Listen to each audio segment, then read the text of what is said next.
Hi, everyone. Welcome back to Business as a Magical Practice. And we are still on our regenerative business special series on here where we're speaking directly about how to make our businesses more regenerative and how we may need to actually change our habits and our focuses as we do that. So the topic for today with a very special guest is regulating your nervous system for change workers, activists, and people committed to changing the world. So I invited Melissa, who I'll introduce in a second, to the podcast specifically because last week there was more terrifying reports coming out about our uncertain times that we're in and the future that's coming to pass with as climate change continues, as our world and our earth keeps being devastated by humans. And it just came up in me of how important it is for people to not numb out when I mean, you see these reports and you get scared and you might want to numb out or avoid them. So what to do to actually stay up to date. And so I have the lovely Melissa Tears here. I'm going to read her bio in case you don't know who she is. And here we go. Hi, Melissa, by the way. So when it comes to the brain and human change, Melissa Tears is known as the teacher's teacher all over the world. If you've been hanging out online and haven't heard of her until now, that's probably because she's too busy delivering keynote speeches, authoring multiple award-winning books, including integrative hypnosis, keeping the brain in mind, integrative hypnosis for kids and teens, playing for change. She's giving trainings to sold out audiences of psychiatrists, therapists, and coaches in multiple countries and being quoted in magazines like Marie Claire, More Magazine, and more. So we're very lucky to have Melissa here. And of course, she recently did a collaboration with Simone Soul, creating the Integrative Change Work certification through the Ethical Coaching Collective. So I'm so honored to have you here, Melissa, and to talk with you. My pleasure. Yeah. And I'm a So, big fan of your book, so I'm happy to support it in any way. oh, good. Well, and you're someone just because I've met you in person just once now. Has it only been once? I feel like Well, because we always, we see each other's face over Zoom, but yeah, in Hawaii, we hung out. We had a good yeah. time. We went on a And boat, and dinner. you're someone who it was really refreshing. Just I've spent so much time either West Coast or the last decade, which is a very different kind of person and vibe than East Coast. And it was just really refreshing to come in and meet with you and just how like socially aware, like what's happening in the news, what's happening in the world, and in this online coach space or online program space or even change worker space, a lot of people aren't aware. So I was just like, oh my gosh, I just want to talk with you about how you are able to stay so up to date with the news and also not numb out or like want to. Well, it's funny because I've had this discussion with people over the years where, people that are out there doing change work and yet have their fingers in their ears and they're just like, la, la, la, la, la, nothing negative, nothing negative. I won't watch the news, and yet they're working with people, Yeah.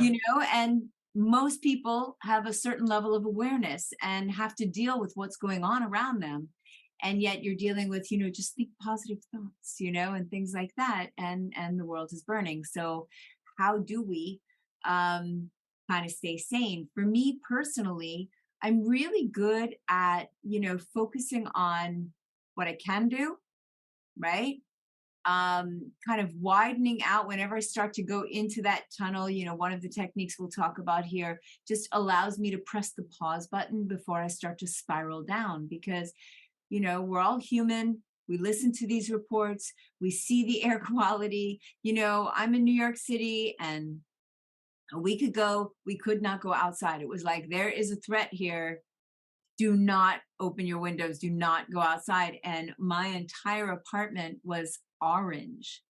It was insane. So it's really hard to not freak out when it's not a distant thing or something on the news or something that might be happening across, over Yeah. here and over there, but all of a sudden it's right in your face. And so For me, it's about taking care, right? So there's taking care of, my headspace, my nervous system, the fundamentals of taking care, making sure that I sleep, making sure that I move, making sure that I have my mind and body in the best possible space that I can be in. So that's the fundamentals of just healthy living, moving and eating right. And because then you have a foundation where you can tread into these, into these spaces from a better place. I know that if I don't get sleep and I hear some shit on the news, I'm so reactive that it's not helpful, because I'm very solution oriented, as you know, in my change work as well. It's like, yes, that had been a problem. Yes, you're living in a situation that is pretty screwed up. Where are the bright spots? What can we lean into? And for things like, change workers and people that are activists and on the cutting edge, you really do have to point to some bright spots. There was a book, I forget what it was called. I think it was like by the Heath brothers. Do you know them? They did a book you might really like called Make It Stick. And Mm, before that, they did something like How to Change When Change is Hard, mm, or something like that. I could be botching that title, but I remember that they would go into places, right? Hard places where children were dying of malnutrition, and they would look for the bright spots within the system. And this one story sticks out to me because they found one child who didn't have the bloated belly and looked relatively healthy. And they went and interviewed the mother and said, "What are you doing that's different?" And what she would do is she would go to like the river and collect some of the greens, some of the like weeds, greens, who knows, watercress of some type, and mix it in to the rice porridge mixture that they were all, when they could eat, that's what they were eating. And that made the difference. So what they did was, instead of like an outsider coming in and saying to all of these mothers, "You have to do this to save your children," they had that woman deliver it. So that would be one of the look at the thing, look for the bright spot. So like we're talking about climate change during the pandemic, one of the things that everybody was noticing was, holy shit, what happened to the air pollution? Oh my God, look at LA. You can see, like the or dolphins are coming back, right? yeah. That whole thing. And just how, a little bit, I mean, it wasn't even a month into the pandemic where things were really starting to change around. So look for the bright spots. How can we focus on that without putting our heads in the sand? When these reports come out, how can we be knowledgeable but also still be looking for the solution? I have been donating to this one organization for a while now, like water.org, right? Where, they go in and it's all about getting, water, fresh water to these places that don't have it. And that's one thing, one way that people are going in and they're making a difference, and they can see that difference. It's right there. This family now, that child can go to school instead of spending, their entire day walking the 4 miles to go get 2 buckets of water that is the family's water for the day, right? Mm-hmm. So that's just on a bigger level, which is look for the bright spots. What can you do personally? Mm-hmm. What is being done out there kind of culturally, globally, and how do we focus on that? There's we need like something doable Mm-hmm. that we can do. And in that book, How to Change When Change is Hard, I think It's sorry, I looked it up. It's Switch: How to Change Things When Change is Hard by Chip Heath and Dan Heath. yes, Switch. I forgot that part. It's a red book, right? Anyway. It's blue with red on it. And in that book, there's a bunch of other examples of this principle at play. which is really like focus on what you can do, or where things are working, and small subtle changes. If we just look at climate change, that's massive, it's overwhelming, and it's kind of devastating Well, if you so look at one little area. Go so ahead. one thing I feel like we need to directly address is it is common everywhere in like the, I don't know, coaching space and the bro online business space of not watching the news. Like I can think of directly like in Tim Ferriss's book 4 Hour Work Week, he specifically says like, I don't pay attention to politics. I don't like look at the news. I just like have my trusted advisors that I like talk to every so often to like distill all of it. So, and then I know in the life coach school, which is a massive training program, like a part of the master coach training is like, you don't pay attention to social media, which is great, like no social media, but like also the news, like it's pretty much like no input from anywhere, because of the idea that your brain, you don't want to like put all of these things in your brain, and you want to just like be hyper focused on like whatever I don't know. And so people are literally taught by fairly well respected people, whether or not you like Tim Ferriss or Brooke Castillo, to not pay attention, that it's actually better for your brain and like better for all these to not pay attention. So I'm curious what you would directly say to that. Well, obviously I'm someone who used to be very politically active in my, for most of my life. I used to do punk rock the vote. I mean, I would organize, people to register to vote and things like that. To me, when people say, well, I'm not political, I'm like, do you breathe the air? Do you drink the water? Do you eat the food? The fuck? Are you crazy? All of it is political. Everything is political. Everything.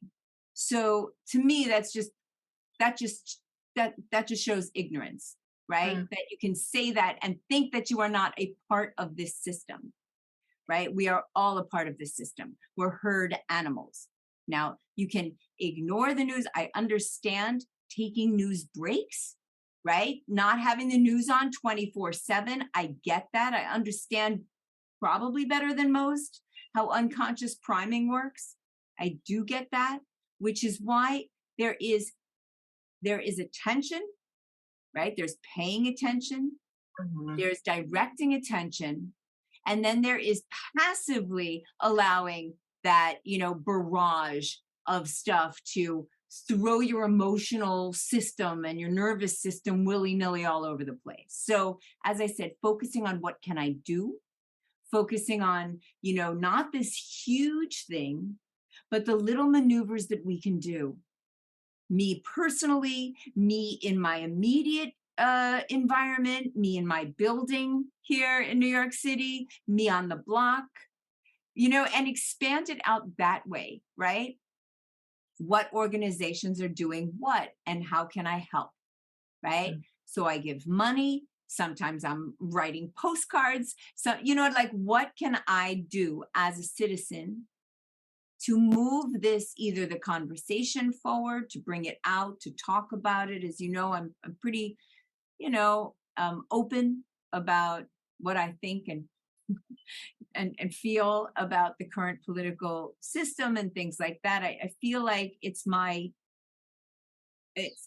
duty as a citizen of this planet to speak out. And so what would I say to them? I would say, it is not either or. It is not black and white, not either or, certainly and you can take care, and you can pay attention strategically. There's ways of like gleaning information with a solution focus in mind, in the same way that I can remember sharing with my daughter when she would have to read like these really boring books and she was not into it. And I would be like, there's a bunch of tricks I can give you, right? Read as if you were to teach it to someone much younger than you. And so now you're reading with a focus. I'm looking to just extract things and reorder them in my mind so I can share them more easily. Mhm. So that's a different way of taking in information. If I take in the news and I think, what can be done, who's on the ground, what boots are on the ground that I might be able to shore up somehow, if you're an activist, what little area can you take to heart? What would be your, there's this word, I wish maybe it's not the way to say it, teleological, right? That we're teleological beings, meaning we need a target. Hmm. So yeah, a kind of goal, a kind of thing we're moving towards. And I think that, trying to remember where I heard it, but one thing is, if you're learning archery, and you're just shooting willy-nilly all over the place, you're not really going to get better at it. So, you find a focus, you find a target, and then you can hone it in. So part of my own mindset is, where do I focus my attention and how do I focus my attention? So by looking at what can I do, right? What are the solutions out there? Otherwise, what's the alternative?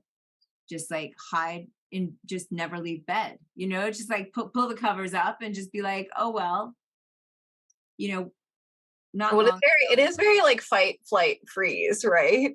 Like the yeah, options, like, okay, you're gonna take action, that fight or flight, or you're gonna freeze and stay in bed. And right. And there's a way to take action that doesn't put your system into actually fight or flight. Do you see Mhm. what I'm saying? Yeah. And that is a different way. That's a way of learning, self-regulation tools, right? I'm a big believer in arming people to change their own brain. It's part of what I do. And I feel like learning how to self-regulate, even in the face of total chaos, is really vital. And they teach certain skill sets and even meditation to people like on the front lines of most things. Navy SEALs are being taught mindfulness and meditation so that they can keep their shit together when they have to go into danger. And when you live in a world that is danger everywhere, then I think these are skills that everyone could use, you know? Um, that would be my biggest advice, is to learn how to regulate your system and then learn how to be a part Yeah. of the system, right? Mhm. That is the human race. People that say don't watch any of that, don't engage in any of that, what kind of bubble are you preparing people to live in? How are you supposed to coach people that are outside of the bubble? Mhm. How do you do that? I don't know. Right? In the same way, you have to be aware of the system that your client is existing Yeah. in order to help them to exist within it. And if you're totally out of the loop on that, you're not going to fully understand the anxieties that people are presenting with. So let's talk about what people can actually do in terms of, are there any like very specific techniques of like, okay, I see this shocking thing and it triggers me, or whatever word we want to use there. It Yeah. activates me. What would you recommend them doing in the moment? So in the moment, okay, well, it depends. Are there people around? If there's people around, then I'm going to suggest shifting into peripheral vision. And this is really vital for kind of an instant takedown of your nervous system. Mm. Your eyes are the only part of your brain that you can actually manipulate, like very directly. And so when we go into that kind of fight or flight, or that tendency towards or leaning towards a shutdown, think of that as someone going into that tunnel vision, that foveal vision, and that is what is associated with the stress response. Mm. So in order to switch that, we ease out into peripheral. So let me just walk your listeners through it. So if you're listening, and not driving, I mean, I guess you could do it while driving, but I'm going to say don't. Danger. Practice it at home first, and then you can do it while driving. So take a moment and find a focal point in front of you. It could be anything. And as you find that focal point, you really kind of hone in on it, and you can hone in on the details. And that is a foveal vision, that is detail oriented. And what I want you to do without moving your eyes is to kind of expand your awareness of your space all around you, right? Shifting into peripheral vision so that you can kind of expand out and be a little bit more aware of all that space to the right and to the left of you. Maybe you can be aware of the walls on either side of you or the things that are off to the distance there. That's right. Expanding out almost as if you can be aware of all that space behind you. And just take a moment and allow yourself to just be aware of all that space. And then you allow it to come back in. Now, just watching you, Sam, I can see when your shoulders drop, when your breathing shifts, when you kind of shift into that parasympathetic response, right? Because by shifting into the peripheral field, you shift out of that activated state and into the rest and digest state of being. But also, why I teach it to most of my clients is it tends to quiet the internal dialogue. So for me, shifting out and shutting up is just something I do, God, at least once or twice a day. Mm. It is my pause button. I've used it a lot recently. And so just like when you hear your internal thoughts starting to spiral, like, holy shit, right? Because as we were talking before, the tendency is to just shut it out, is to just ignore it, to resist, to just not pay attention to it, right? Because to pay attention to it opens the door to a whole cascade of, spiraling thoughts. Mm-hmm. And so to be able to put the brakes on that in a nice, gentle, nervous system calming way is kind of crucial. So there's that one. Yeah. I'm really curious what your response would be, because you're like, are you with people? Or are you with like alone? So what would be your response if you're alone? Would it be something weirder? Yeah, sometimes. Yeah. So, I have ones that look funny. I have ones that, it depends. This is the one that is, that works when you're at home and when you're around people. And another one that works when you are around people is just some deep down regulating breaths, right? There's a couple of different ones I can share. And this first one is, if everybody would just take a nice, slow, deep breath in, as if you could breathe into your belly, and then exhale slowly, but twice as long.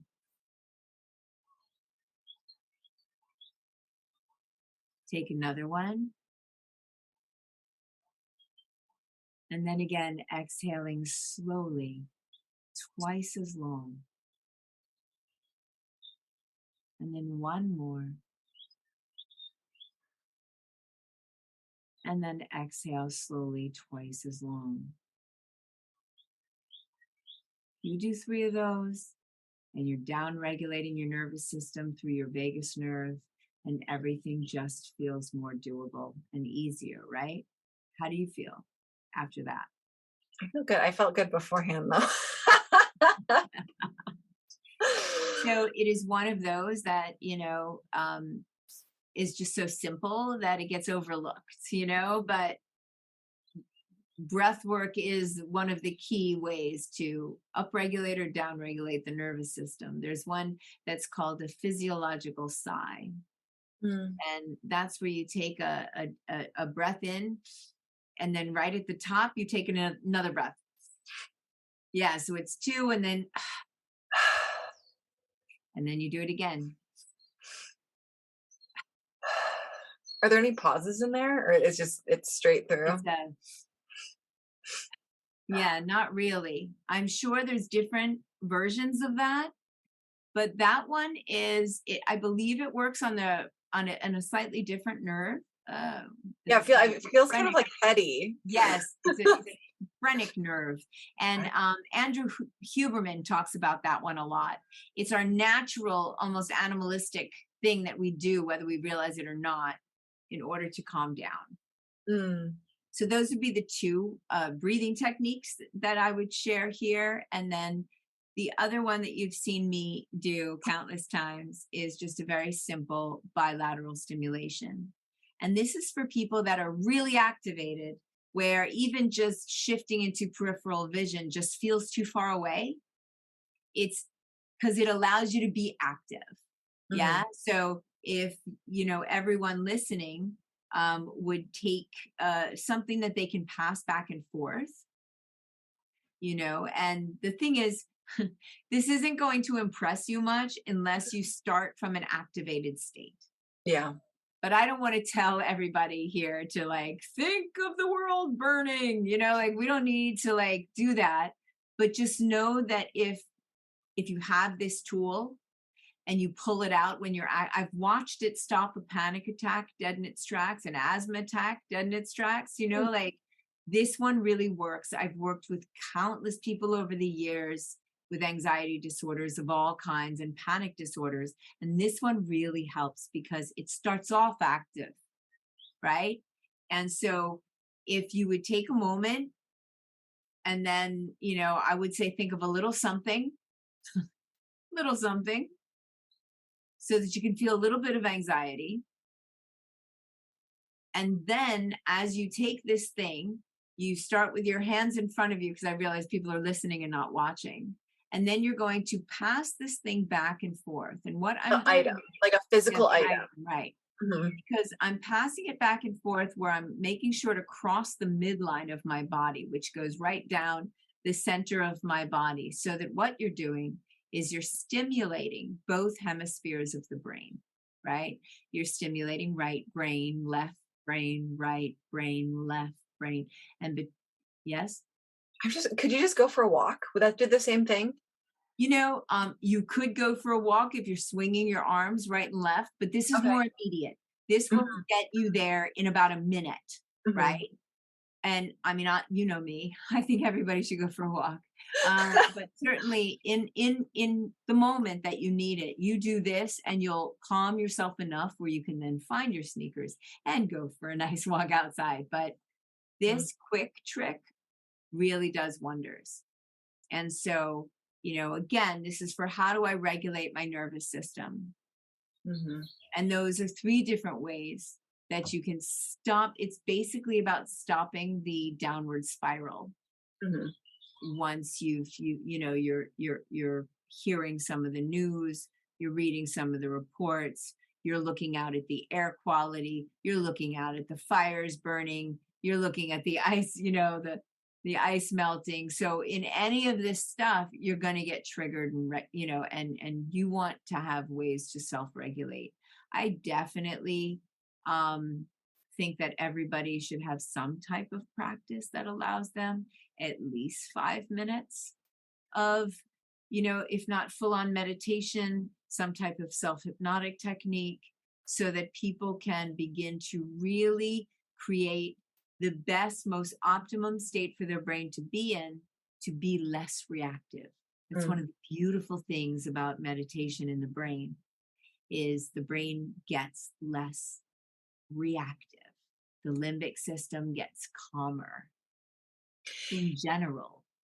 And Yeah. I'm guessing it's something where if you have a set of habits that you do on a daily basis or as often as possible, and you're just feeling calmer and more regulated overall, it makes it so that if you Yeah. are triggered by some, it makes you more capable of taking in things that may activate you. Yeah, absolutely. Do you have like a Absolutely. general, like, this is what you guys should do every single day in order to like feel baseline good? Well, obviously people would say find a meditation Mhm. exercise.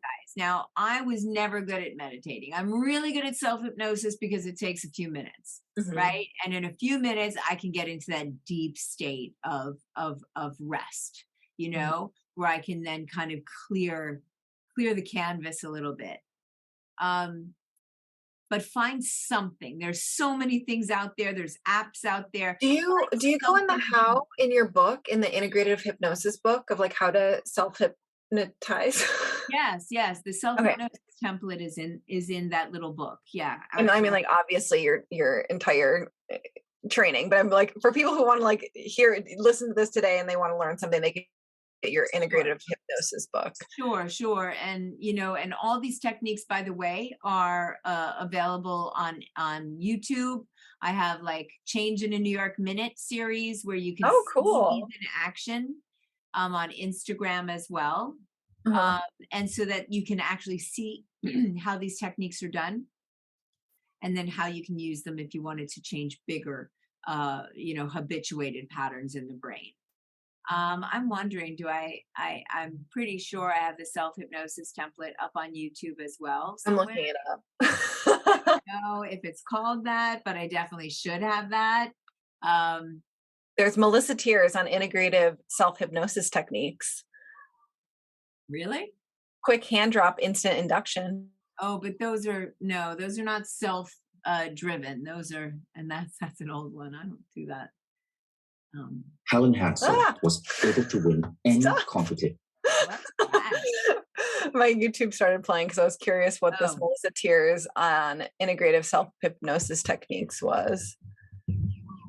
I don't remember that. Maybe Ari put it up. Sometimes students put stuff up. I don't know. I don't remember. From New York Open Center. Oh God, no. You guys, I'm going to find a video. I'm going to search through Melissa's YouTube and find a video, and we'll put it in the show notes. I didn't okay that one. But anyway, it actually is one of the videos that made me start putting videos on YouTube, because the only people that were putting videos up, it was like, no, that's not a good representation of my work. I started anyway. What are other, like, beyond self-hypnosis and meditation, what are other some like baseline how to have a healthy nervous system? Right. So you said go for a walk. I can tell you, as someone who has developed an early morning routine of getting the sunlight in my eyes, another crucial thing for a healthy brain, sleep, go for a walk. Get out in nature as much as you can. And you're talking to someone, obviously I bought an apartment in New York City across from a park because this is really important to me. If you can't get out in nature, I don't know. Of course you can, but if you can't, then bring nature in.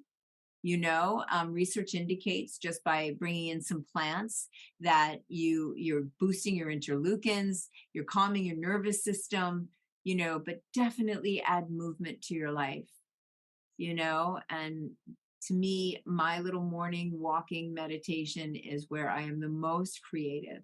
And on the days that I can't do that, I freaking feel it. I am so much less able to deal with bullshit. It's just a fact. So, that's the things. Obviously, as I said, the fundamentals, getting good sleep, moving, and eating good food. And if you're in that state, you are so much better prepared to affect change in the world, to help, to be able to listen to the news with a what can I do to help in mind, right? That's the question. What can I do, right? If I'm focusing on a solution, where are the bright spots? What's doable? We can't take it as a huge chunk. No one can.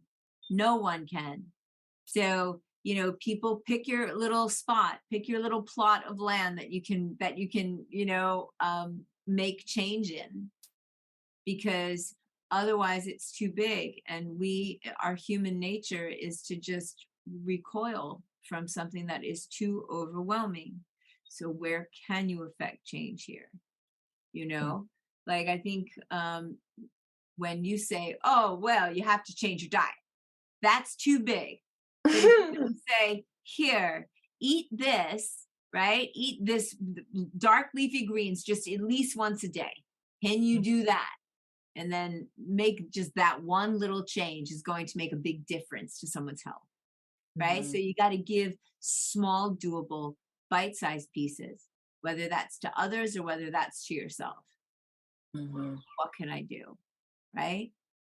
how can I help this family get water? Yeah. And then when you are activated, we have you got some tools today that you can draw on, which was the peripheral, seeing in the peripheral. Shift out and shut up. Two different kinds of breathing, the like deep inhale and twice as long exhale, and that little broken one. Yeah, broken one. You're so funny. The broken breath. That is the, what is it called? The physiological sigh. And, you know, if you listen to Andrew Huberman's podcast, he talks about that. And then you have the bilateral stimulation. You know, if you go to YouTube or Instagram, you're going to see things like, I'll walk you through the fast tapping technique. I walk you through, you know, the backward spin technique. All of these are quick ways to downregulate the system. It's there for you. You don't have to buy anything. You certainly don't have to buy the book that Sam mentioned, because, you know, the book is so good though.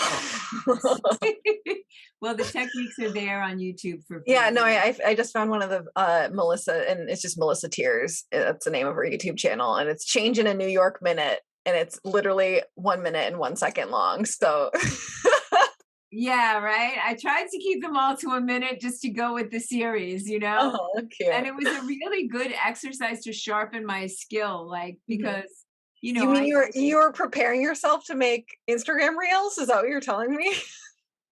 I was told to, as you know, I was forced to go on Instagram, and I was told I needed to do things. So you guys, the ongoing joke with Melissa is like, she's built this like crazy successful business because she's just so amazing at what she does. And she has like zero online marketing, anything, because she never. So I am really good with stuff I'm fascinated by and into, and then I have zero like interest in things that don't interest me, so I just don't do them. But also I grew my business, you know, over years. So, you know, I mean, when I first started, you know, the internet, we didn't have social media. Seriously, it wasn't a thing. You know, I would do talks at like, you know, whatever, the hospital and things like that. That was my social you know, that was my way of getting out there. But anyway, so yes, I'm on Instagram, and yes, I'm looking for ways to make it fun. So what's fun to me, right? You got to do a New York Minute series on Instagram Reels. That's my challenge for you. No, but this also is like, it goes with what we're saying, right? How do so I have to do this thing.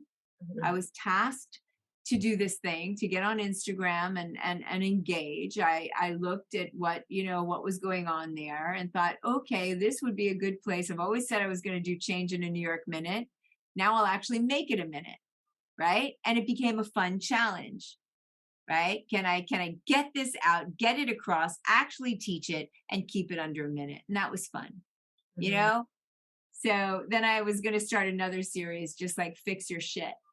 You know, like how can I because that's fun. It's fun because I do what I'm fascinated always with, you know, change work, and how can I teach this in a simpler way. So now to expand that out, right, to the people listening, what can you find here that's doable for you?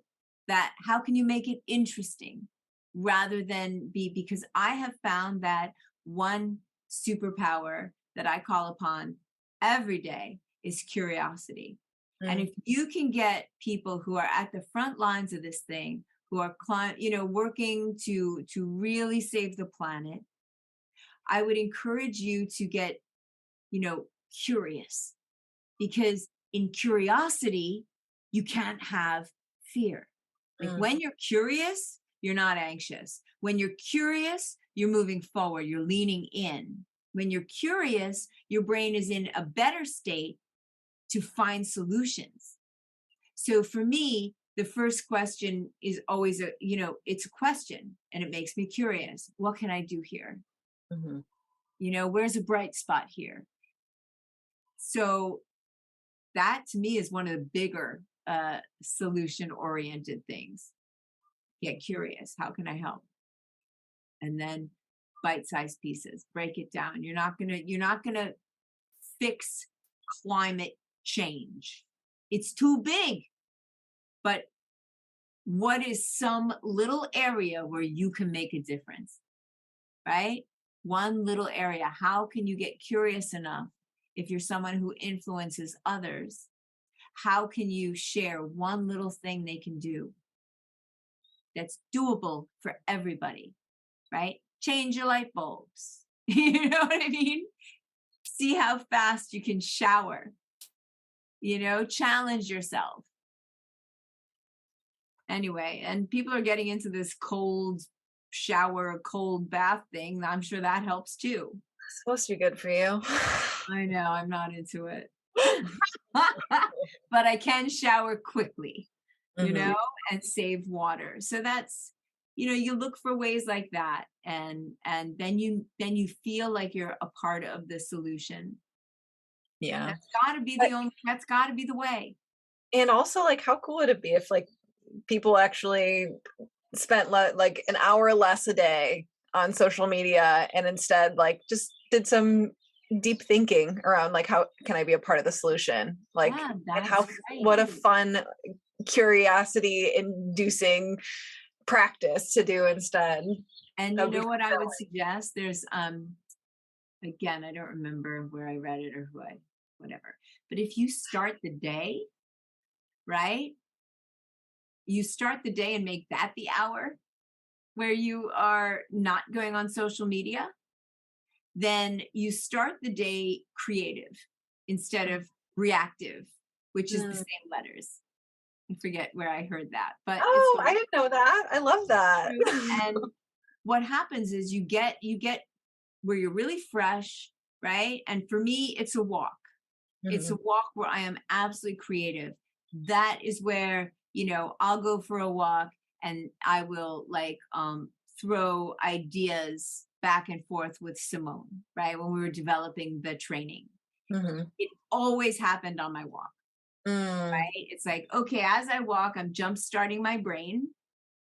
And while I'll take the phone just so I can share ideas with her, that's all I'm doing. I don't take my glasses because then I Mhm. can't read anything.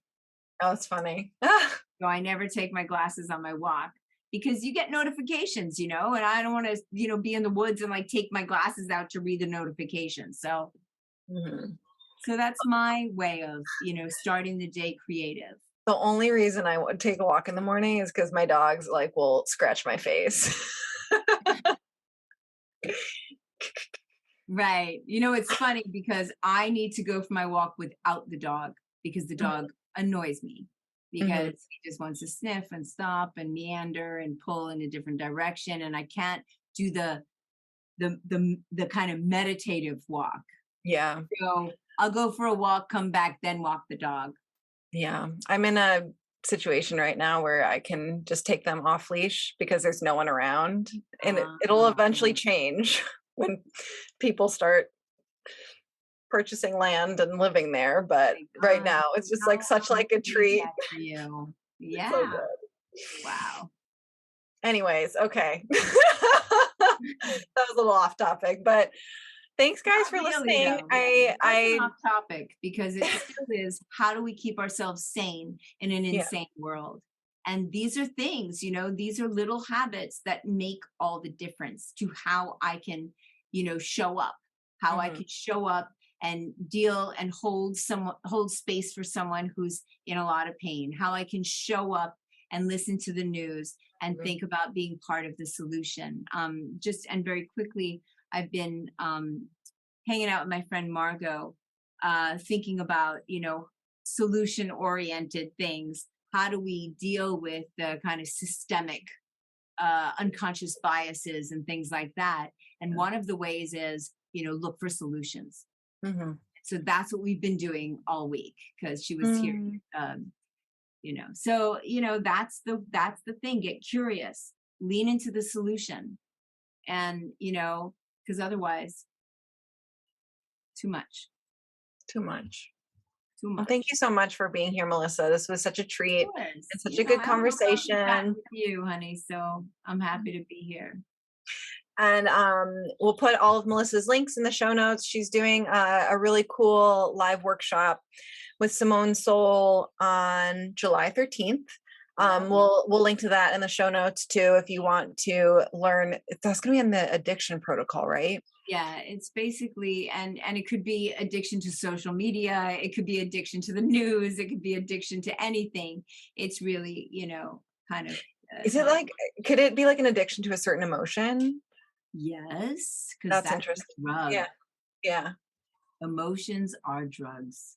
But it's like also like hard drugs too. Like this is the protocol for hard drugs as well. It's all things, right? I mean, and I'll tell you a little secret. I don't like the word addiction. I don't consider, that word useful, but it's the best word for people to know what you're talking about. You know what I mean? Right. For people to know what I'm talking about. And so, yeah, it's for all of that, because this thing that you just mentioned, being addicted to an emotion, it's not even necessarily so much an addiction as a habit, right? And emotions become habituated, and what happens is cells divide with more receptors for that particular chemical cocktail. If you're dosing yourself in that type of emotional state.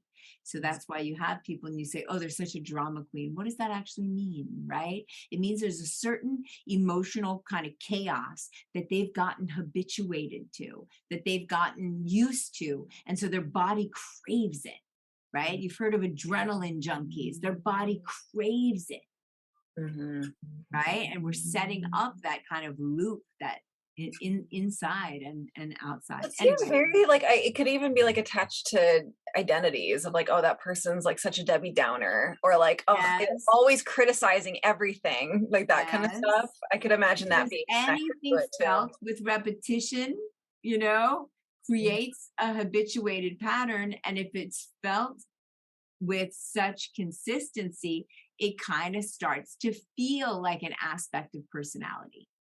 People start to wear it like that's who I am. Yeah, indeed. Okay. Thank you all for listening. And go follow Melissa all the places, sign up for the workshop.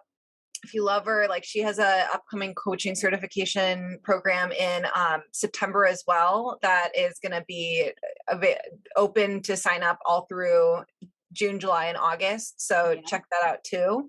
Integrative change work. Yeah. Integrative change work. So good. And we'll see you next time. Bye, guys.